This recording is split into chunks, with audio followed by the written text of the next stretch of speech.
बिस्मिल्लाहिर्रहमानिर्रहीम। आज मैं बात करूंगा MA2 के फोकस एरियाज के बारे में। फोकस एरियाज का आपको पता है कि मेरी असल पहचान ही फोकस एरिया से है कि मैं बताता हूँ फोकस एरिया किन किन चीज़ों पे फोकस एरियाज करने की जरूरत है। गला खराब है बट मैं फिर भी आ गया कि अपने स्टूडेंट्स को बताऊं, क्योंकि काफ़ी थोड़े लंबे अरसे बाद 10 दिन बाद वीडियो शूट कर रहा हूँ।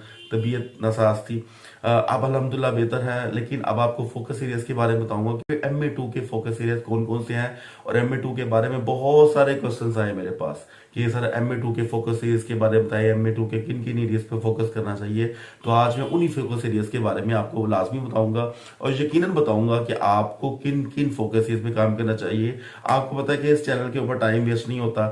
सो be focus and focus areas of MA2 अब स्टार्ट मैं यहाँ से करता हूँ। कॉस्ट क्लासिफिकेशन के बारे में बताना चाहिए कि कॉस्ट की कौन कौन सी टाइप्स हैं।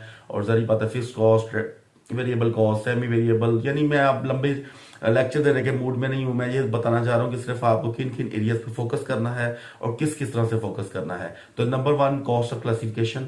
Second is that formula of EOQ, यानी EOQ means economic order quantity. आपको इसका फॉर्मूला आना चाहिए, इसकी इंप्लीमेंटेशन आना चाहिए। पेपर में हो ही नहीं सकता कि EOQ के बारे में वो क्वेश्चन ना पूछे। तो EOQ को आपको बेस्ट तरीके से तैयार करना है। Third one is that how to calculate piece work. Piece work को कैसे कैलकुलेट करते हैं उसको देखना चाहिए। हाउ टू कैलकुलेट बोनसेस, आपको बोनसेस का बताना चाहिए, उनको किस किस तरीके से हम कैलकुलेट करते हैं, किन किन तरह से कैलकुलेट करते हैं। उसके बाद how to calculate overtime, हमने आवर टाइम को कैसे कैलकुलेट करना है और किस तरह से लेके चलना है। How to make control account, यानी कंट्रोल अकाउंट को किस तरह से मेक करना है। कंट्रोल अकाउंट ही लोग स्टूडेंट्स को नहीं पता होता ये कंट्रोल अकाउंट कहते हैं किसको है। तो कंट्रोल अकाउंट का भी पता करना लाजमी है कि इसको किस तरह से बनते हैं, कितनी किस्म के कंट्रोल अकाउंट होते हैं।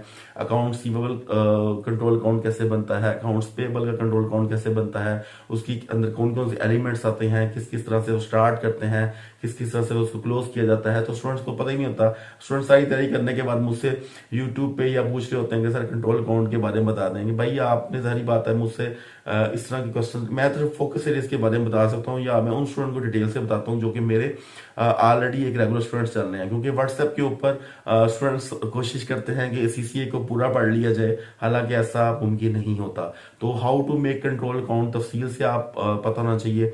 इसके अलावा एक बहुत मशहूर कंट्रोल अकाउंट है जो कि स्टूडेंट्स को जिसका नहीं पता होता। नॉर्मली अकाउंट्स रिसीवेबल या अकाउंट्स पेबल कंट्रोल अकाउंट का पता होता है, लेकिन उस कंट्रोल अकाउंट का नहीं पता होता कैसे बनता है। Wages and salaries control account, ये wages and salaries control account भी आपको लाजमी पता होना चाहिए कि किस तरह से बनता है। उसके बाद आइडल टाइम, उसके बाद आपको पता होना चाहिए what is meant by labour turnover. Labour turnover कैसे बनता है उसके बारे में पता होना चाहिए। फार्मूला ऑफ लेबर टर्नओवर, ओहो इतना अहम चीज, फार्मूला ऑफ लेबर टर्नओवर कैसे बनता है उसका आपको पता होना चाहिए। और उसके बाद लेबर एफिशिएंसी एंड यूटिलाइजेशन किस तरह से हम करते हैं उसका आपको पता होना चाहिए कि लेबर एफिशिएंसी यूटिलाइजेशन क्या होती है। रेशो, एफिशिएंसी रेशो, यानी मुख्तलिफ रेशोज हैं जिसमें एफिशिएंसी रेशो है, आइडल टाइम रेशो है, कैपेसिटी यूटिलाइजेशन रेशो है। ये आपको प्रॉपर तरीके से इसके फार्मूले पता होना चाहिए। फार्मूला आपको रेशो कहीं पे नजर आया उसको याद कर लो। उसके बाद कोड्स, टाइप्स ऑफ कोड्स क्या होती है, जैसे सिक्वेंशियल कोड्स हैं, ब्लॉक कोड्स हैं, निमोनिक कोड्स हैं, अल्फाबेटिक कोड हैं। ये आपको प्रॉपर इसकी पहचान होनी चाहिए, इसका पता होना चाहिए कि इनको किस तरह से यूटिलाइज करते हैं। उसके बाद प्रॉपरली रिकग्नाइज आपको पता होना चाहिए कि डायरेक्ट एक्सपेंसेस कौन कौन सी हैं, इंटरेक्ट एक्सपेंसेस कौन कौन से हैं, उनकी एग्जांपल कौन कौन सी हैं। ये नॉर्मल स्टूडेंट्स को मैंने देखा कि नहीं पता होता। उसके बाद capital expenditure and revenue expenditure क्या होता है ये पता होना चाहिए। डेप्रिसिएशन क्या होती है, उसका फार्मूला क्या होता है, एनुअल डेप्रिसिएशन का फार्मूला क्या है, टाइप्स ऑफ डेप्रिसिएशन का नहीं पता होता। उसके बाद अपोर्शन ऑफ ओवरहेड्स कॉस्ट का नहीं पता होता कि अपोर्शनमेंट ऑफ ओवरहेड कॉस्ट हम किस तरह से लेके चलते हैं। उसके बाद ओवरहेड अब्जॉर्प्शन, ओवरहेड अब्जॉर्प्शन के बारे में भी आपको प्रॉपर पता होना चाहिए। उसके अलावा कैलकुलेशन ऑफ अब्जॉर्प्शन रेट्स के बारे में आपको पता होना चाहिए। साथ साथ चल रहा है, साथ साथ मेरे वर्ड्स के साथ साथ स्क्रीन चल रही है। कैलकुलेशन ऑफ अब्जॉर्प्शन रेट्स पता होना चाहिए, अंडर और ओवर अब्जॉर्प्शन पता होना चाहिए। उसके बाद प्रोडक्शन ओवरहेड्स अकाउंट्स का नहीं पता होता कि कैसे बनाए जाते हैं, उनको पता कराओ। बच्चे नहीं पता तो जल्दी से पता कराओ। वर्क इन प्रोग्रेस अकाउंट का नहीं पता होता, अंडर और अब्जॉर्ब्ड अकाउंट का नहीं पता होता।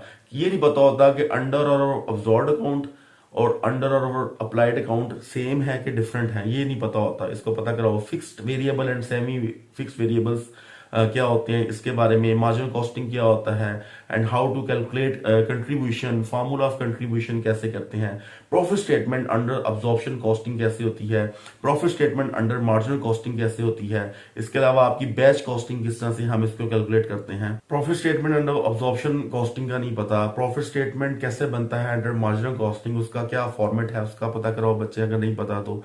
Job costing, batch costing, process costing का पता होना चाहिए, जॉब कॉस्ट पर यूनिट का पता होना चाहिए, जॉब प्राइसिंग का पता होना चाहिए, how to calculate actual cost and normal cost, sorry how to calculate actual loss and normal loss को कैसे कैलकुलेट करना उसको पता होना चाहिए, entries of normal loss and of normal loss का पता होना चाहिए, एबनॉर्मल गेन की एंट्रीज क्या होती हैं उसका नहीं पता, joint products and by products का नहीं पता, उसके बाद ब्रेक इवन वॉल्यूम का नहीं पता, service costing and cost sheets का नहीं पता, how to calculate high low method के बारे में पता होना चाहिए, सीपीपी एनालिसिस जिसमें कॉस्ट वॉल्यूम एंड प्रॉफिट्स आते हैं, उसके बाद टोटल कंट्रीब्यूशन, उसके बाद कंट्रीब्यूशन की कैलकुलेशन कैसे करते हैं, ब्रेक इवन पॉइंट कैसे होता है, ब्रेक इवन चार्ट्स कैसे होते हैं, मार्जिन सेफ्टी फार्मूला कैसे होते हैं, टारगेट कंट्रीब्यूशन कैसे होते हैं, प्रॉफिट वॉल्यूम रेशियो कैसे होता है, कॉस्ट एनालिसिस कैसे करते हैं, रेलिवेंट कॉस्ट कैसे करते हैं, सम कॉस्ट कैसे करते हैं, कैश फ्लोस कॉस्ट कैसे करते हैं, अपॉर्चुनिटी कॉस्ट कैसे करते हैं, आउटसोर्सिंग डिसीजन कैसे करते हैं, स्पेशल कॉन्ट्रैक्ट प्राइसिंग कैसे की जाती है,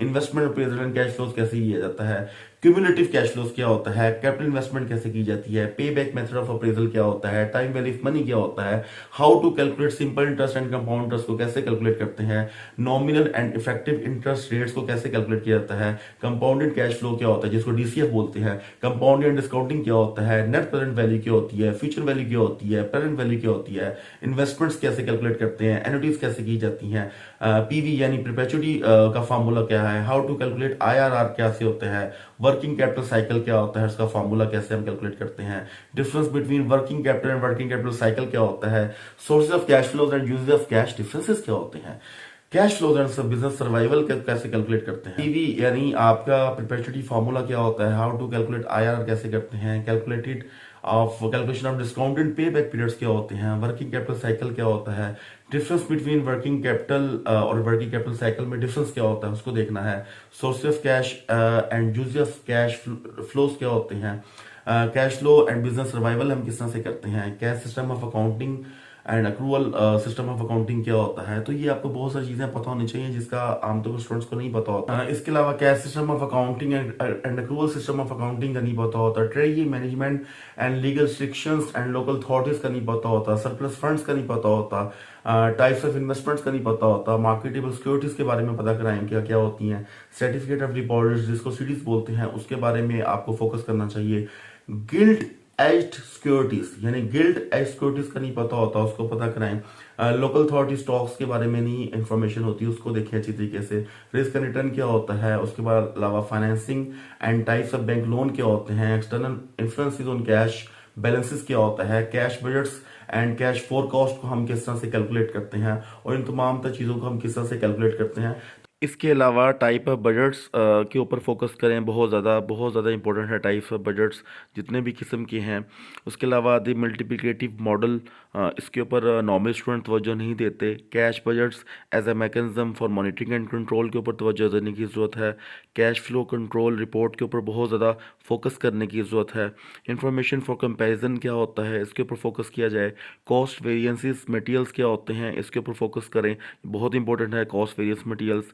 उसके अलावा कॉस्ट वेरिएंसेस लेबर क्या होते हैं इसके ऊपर फोकस किया जाए। रेवेन्यू वेरिएंसेस क्या होते हैं एंड कॉजेज ऑफ वेरिएंसेस को कैसे कैलकुलेट करते हैं और उसका क्या कंसेप्ट है। बार एंड कॉलम चार्ट के ऊपर फोकस किया जाए। पाई चार्ट क्या होते हैं, स्टूडेंट्स पाई चार्ट के ऊपर तवज्जो नहीं देते ना उसको अंडरस्टैंड करते हैं, बहुत ज़्यादा ज़रूरत है इसको अंडरस्टैंड करने की।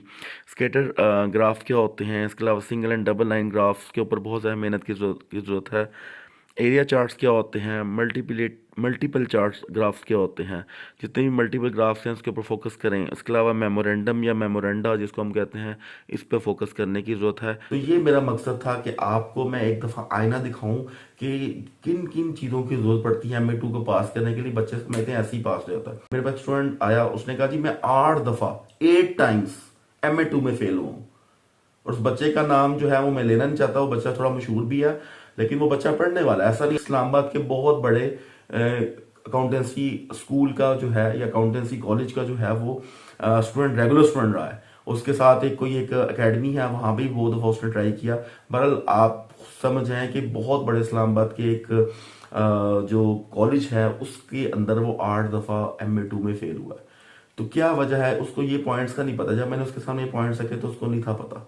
आप 8 दफा पेपर देने की जगह आप 800 दफा भी दे देंगे तो क्या फायदा, जब आपको एक चीज का पता ही नहीं चलेगा कि आपने किस तरह से चीजों को लेके चलना है और किस तरह से उसको हैंडल करना है। तो ये जितनी चीजें मैंने आपको बताई हैं, एक तो आपको आईना भी दिखाएंगी और दूसरा ये बताएंगी कि आपने इन चीजों के ऊपर कैसे वर्कआउट करना है।